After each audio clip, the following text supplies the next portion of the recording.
Hello, welcome back to our channel, and this video is all about lure machines, using them and the bull cross experience.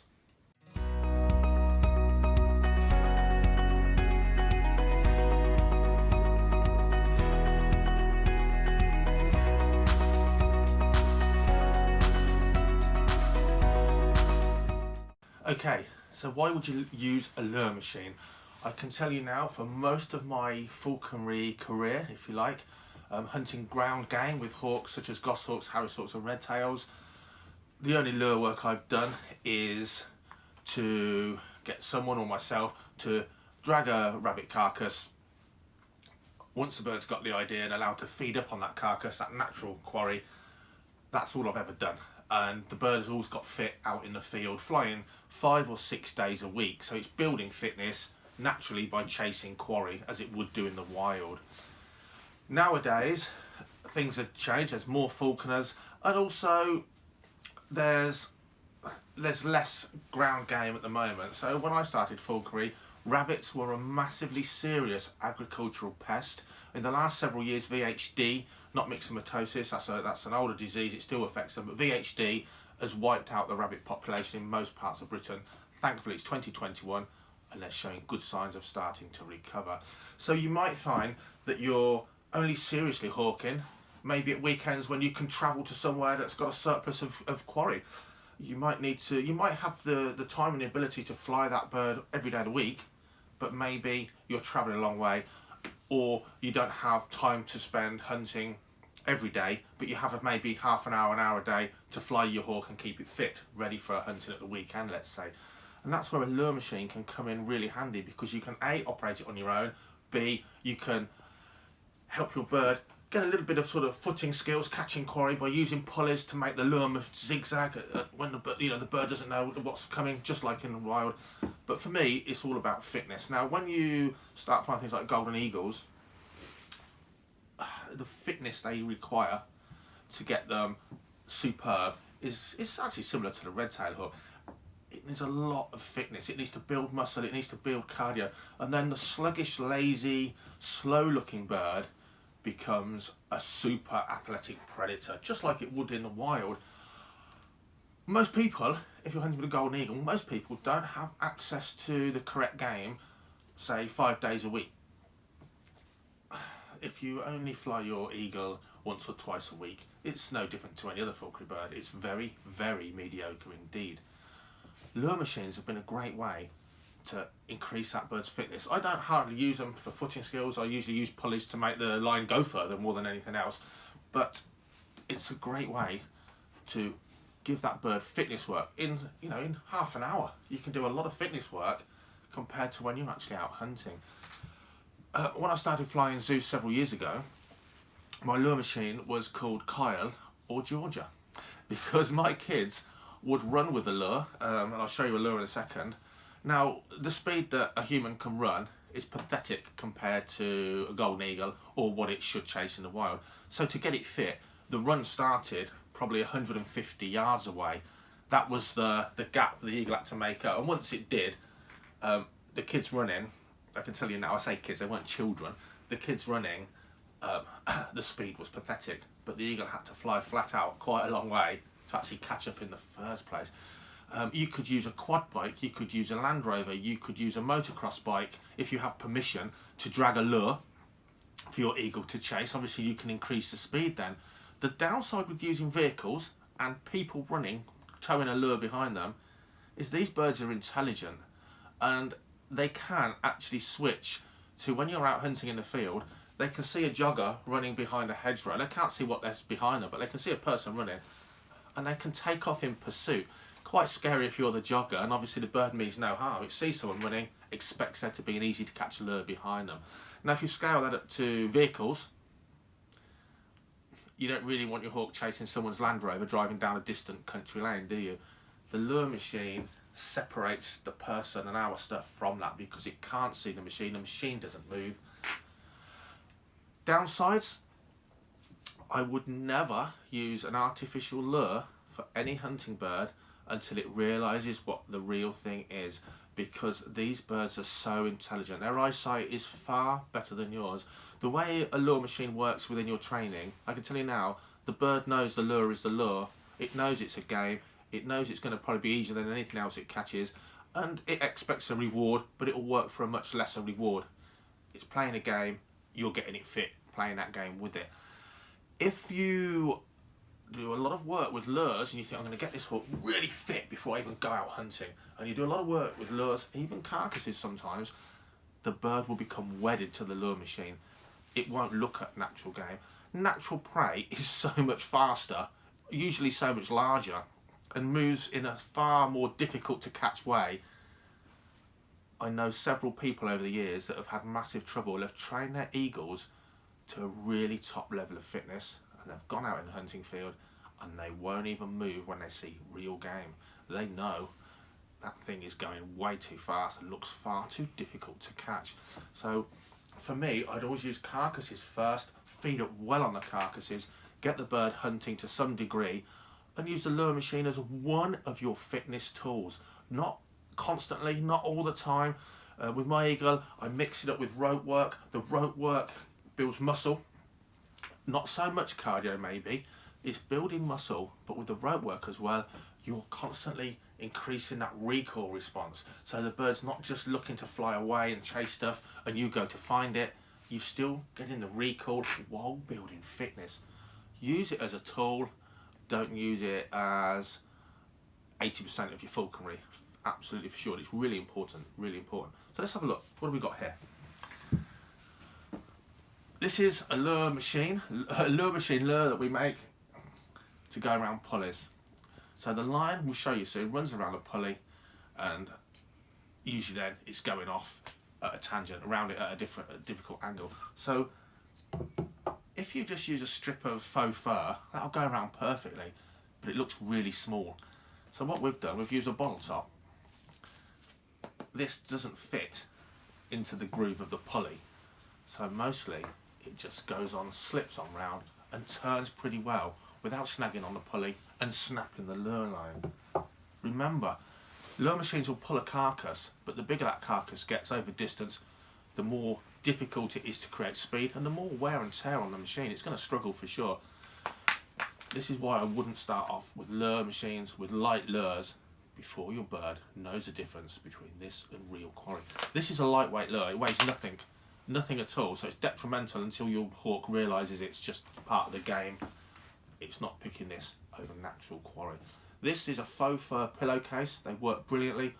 Take the pillow bit out, just use a pillowcase, roll it up like a sausage and cable tie it along its length. I leave a big fat bit at the end, cable tie it along its length.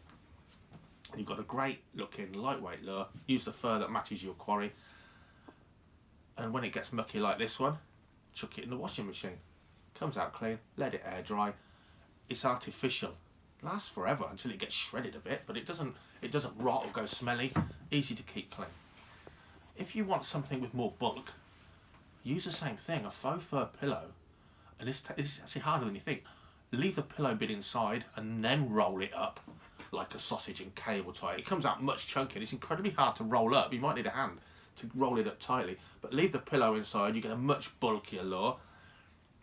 If you want to add weight to make it more realistic, especially for a younger hawk, it doesn't want to sort of suddenly think this is so easy, I'll never chase real things again.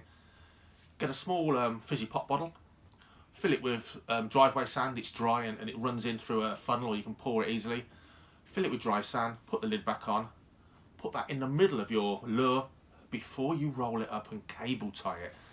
That adds as much or as little weight as you want, and you can make it much more realistic, especially if it's a hand dragged lure for early on. Use the cable ties or make a really serious hole in there with a pointed screwdriver. It's harder than you think. Don't put it through the centre of your hand, and then attach your lure line. So in the UK, I'll tell you where I get these from. Other shops are available. I go to Next usually. Go to Next. Any home sort of department store will have fake fur pillows. You want a cheap one. You want one that looks a similar colour.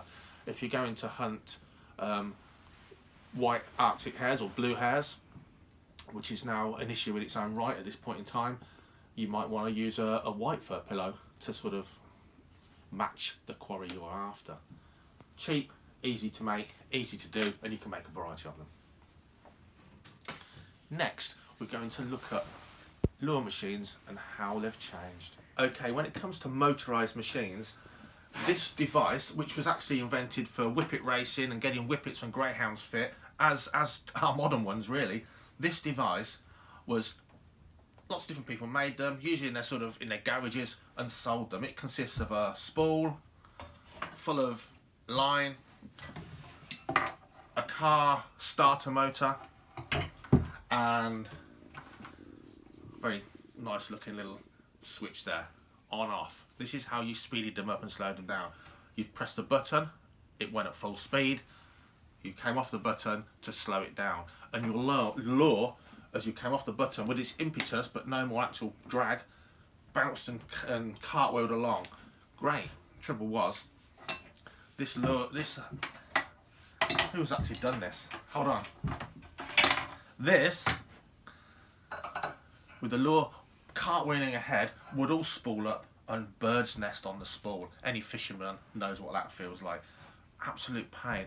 A little tip if you're using one of these, just ahead of the guide, into the grass below, use something like a really sturdy tent peg or a steel loop that you can hammer literally into the grass all the way down, so there's quite a bit of drag on this line. And then if you come off the throttle, as the lure bounces forward and slack line is produced, it didn't get any further than here, didn't go through and spool up. So that's a tip. If you're using this older design, use a steel pin, a loop that can be hammered down into the grass quite firmly. It does help no end. But I can tell you now, this design is always, and always was, frustrating to use. They often tangled up with the best will in the world, but used for many, many years. This is what you need. This machine, built by someone. You need a car battery for your crocodile clips. Very heavy. Car batteries are very heavy. Very difficult to use on your own unless you can park or sort of really close to the field you're going to train your bird in. With Zeus, I used to walk about a mile every day to his training field if we weren't hunting, and what I carried was in my right hand or in a backpack. This was impossible in that scenario. A few years ago now, a guy came along and he thought to himself, lure machine's a great idea, because he also worked lurchers at the time, as well as training his first golden eagle. And this guy thought, how can we make this really annoying device better? He went from a job, I believe, as a plasterer, and his best mate said to him, what are you doing? You can't give up a job like that to start building stuff in your shed. You're not a sort of an English inventor, for goodness sakes. You can't give up your day job. And he said, no, I've built a couple and sold them. I'm going to start doing it. And his best mate said to me a couple of years ago, I eat my hat, because now it's a bona fide business. He's world renowned for his lure machines. If you go on the website, link below, you can see there's different kinds of machines to suit different hawks. I, after using one a couple of times on loan, bought one, and they are the best lure machines. And I'm going to tell you now, he doesn't know I'm making this video, and there's nothing in it for us whatsoever. But I think you've got to promote good stuff, and we'll do that over the coming years with other people I know that make some fantastic gear. So let's have a look. Let's bin this. Goodbye. Out with the old. And in with the new. So this is kind of middle of the road of the BullX lure machines. Why didn't I buy top of the range, the one above this? Because I'm poor and we couldn't afford it. So the difference is, realistically, if I want this to go, I press this button and it accelerates at whatever speed we've got it set on here. If I let go, it stops. These don't tangle up anywhere near as much. But for me, the way we use this, despite it being remote control, is I stay with the lure machine. I use pulleys to take the line away from me in any direction and come back, so I can stay with the lure machine. They sell these as well. BullX sell these pulleys. They are worth every penny. They are fantastic. Use as many as you like.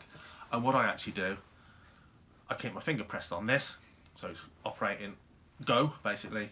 And I actually use the rheostat as an accelerator and decelerator. It stops any spooling up of the line, because instead of going on and off, by slowing down and speeding it up, I can tease that bird, that eagle, like a carrot. I can have the lure so close, if he flies just a bit faster, he'll be able to catch it.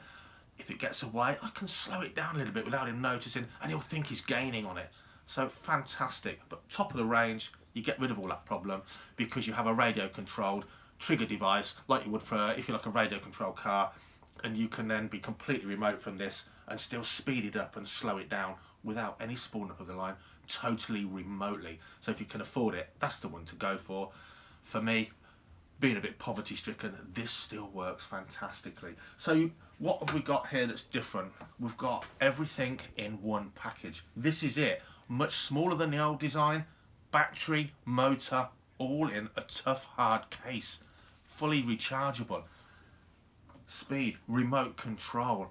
These things work absolutely brilliantly. Look how much smaller the spool is. Now, this is a lead line that I put on to tie to my lure with a falconer's knot. But as soon as we get past the leader, we've got, eventually, this is the leader that the machine comes with, and we get down to, someone's got to roll this back up, we get down to braided line. So because it's a thin braided line, there is hundreds of meters on there. You can use pulleys, make it go around corners, make it zigzag, make it go around in a huge square and come back to you, so you don't have to walk far to get your bird back. The Bullcross lure machine has absolutely revolutionised lure machines. It is now being copied. I can tell you now, we've seen some of the copies. Original, in this case, is by far the best. They're not cheap, but if you look after your kit, this is going to last you forever. Really good bit of kit. Again, it's not a swap for falconry, but what it does give you is another way at your bird's falconry gym to keep that bird in absolute peak fitness, as well as teaching it things about how quarry moves as well, to a degree. So if you're thinking about a lure machine for your bird, they do tiny little ones for lightweight micro raptors.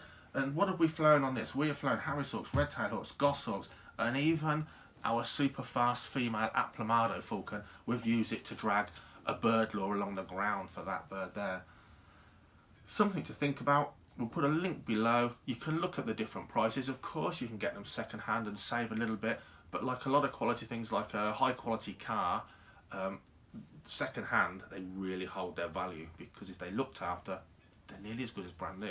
So if you can afford one, buy one. If you've got someone that likes to buy you posh Christmas presents and you're a falconer, get them to chip in. If you want to use a lure machine as part of your bird's training. Hope you've enjoyed the video. We're going to actually go and put this into practice now with our Harris hawk and golden eagle to get a bit more fitness into them. We'll add a bit of that footage in if we can. It's about to start sort of, I don't know, snowing, sleeting or raining. It's freezing out there, but it's doing something. Check out the rest of the video. Check out the link below. Hope you've enjoyed this video. Subscribe. Now, back in the day, when I had my old style lure machine and a car battery, which is incredibly heavy, and had to walk a mile to my actual training ground near my village, I actually used a radio controlled car. Now, with modern radio controlled cars, battery powered, not petrol powered, you've got no hot exhaust areas or hot engine that's going to damage your bird, if you like, and they are still incredibly fast and they're great fun.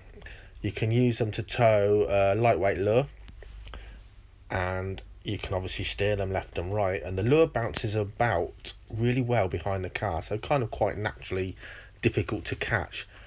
Downsides are really if the field gets a bit waterlogged, or it's not well grazed and the grass becomes a bit long and it's bumpy, you do start to get issues where you're losing speed tremendously, or the car's struggling on the terrain, even this kind of off-road car. But for sure, in a huge army style backpack, I could carry this and the eagle and walk the dog over to my training field, whereas I wouldn't be able to manage that with any kind of sort of lure machine due to weight. So radio control cars definitely have a place. You can dress the car as the quarry, but I found towing the lure rather than making the car the lure itself was a much better option for various reasons. But they can't offer on a sort of any terrain the weight pulling capabilities, if need be, of a lure machine, or the speed. So it's horses for courses for sure, but they do most definitely have a great place.